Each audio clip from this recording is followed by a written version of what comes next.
Hello, my name is Barbara Schultze. I worked for many years as a home care nurse and then as a hospice chaplain.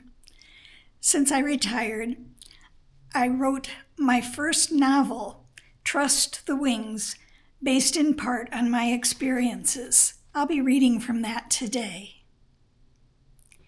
She clasped the brass handle, opened the weighty door, and stepped into the dark narthex. Immediately, the smell of wax brought back visions of the sparsely adorned Bible church her family had left years ago. Avie tiptoed to an aisle and slid into the back pew. Her heartbeat pulsed in her chest so hard she felt it might almost be audible in the silent space. She sat in shadow, beyond the range of the opalescent light slanting into the church through a stained glass window. Jesus, standing with men in a fishing boat, holding out his hands across a stormy sky. She recalled the story and some of the other miracles depicted in the windows on both sides, but it had been years since she had thought about them.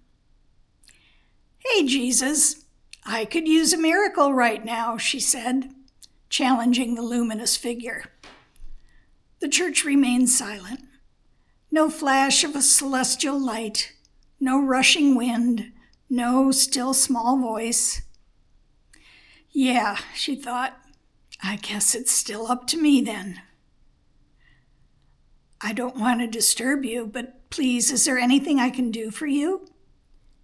If the pew had not been bolted to the floor, it would have tipped over as Avie sprang to her feet. "My name is Claire. I'm on the counseling staff here. I seem to mistakenly assume that people are here to see me when they may simply want to be alone for a while with God. Please, feel free to sit and stay as long as you wish." She held her right hand out, palm facing Avie, inviting her to resume her seat. "My father has frontotemporal dementia. The other day, he must have thought he was walking into the bathroom, but it was the door to the basement. He fell down the stairs, broke 3 ribs in his sacrum, and sustained a brain injury. He's in the hospital now. The brain bleed has resolved, so they're going to release him soon in spite of the pain from the fractures and his increased confusion, but I can't find a decent nursing facility that can take him. In 2 days, I have to drive back to New York or I'll lose my job." She held her eyes wide open to prevent the tears from coursing down her cheeks again, and focused on the piercing eyes of the stained glass Jesus in the boat. "Don't look at me like that," she ordered him. She lowered her gaze to Claire. "I did just sort of ask Jesus for a miracle," she admitted, "although maybe it was more of a challenge than a prayer." Claire swiveled, her shoulders twisting to glance back at the window. "But I didn't get one." Avie's hand dropped to the back of the pew in front of her as Claire faced her again. She sighed audibly in the silent space. "It seems it's always up to me to manage things, and I don't know what I can do to fix this mess. I wonder if perhaps Jesus did hear you and has turned your challenge back to you.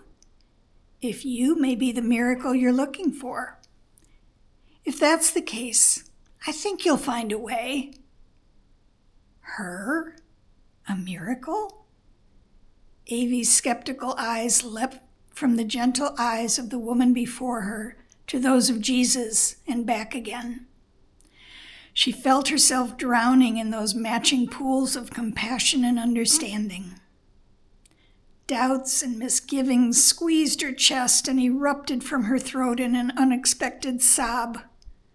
The colors of the stained glass blurred, forming an iridescent aura around Claire's figure, who moved to sit beside her now, to wrap her in her arms.